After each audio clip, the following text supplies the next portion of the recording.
ये सबसे देश में एंटी नेशनल है। आपका पेट्रोल अब 20% इथेनॉल है और माइलेज में ऑलरेडी गिरावट आ चुकी है।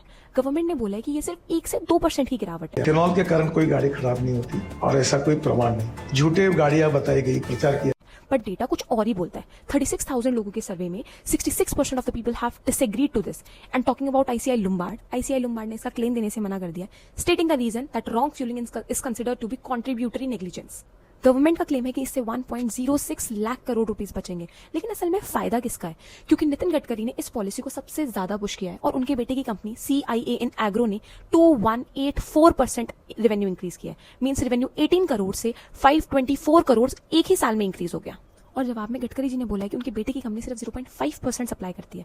कांग्रेस ने इसे कॉन्फ्लिक्ट ऑफ इंटरेस्ट बोला है। The petrol consumption of India, considering the amount of ethanol we would require, the estimate comes to about 10.16 billion liters. And ethanol production happens from corn, wheat, rice and sugarcane.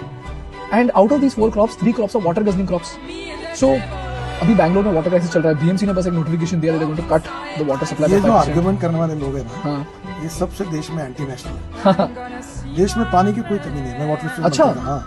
लेकिन government का अपना data कुछ और बोल रहा है। Talking about economic survey 2026, मेज ethanol production में यूज हो रहा है, जो कि कैटल फीडिंग में उसकी ऑलरेडी शॉर्टेज चल रही है, जिसकी वजह से उसके प्राइस राइज हो चुके हैं। और जिस मेज को हम पहले एक्सपोर्ट करते थे, आज उसी मेज को हम इंपोर्ट कर रहे हैं।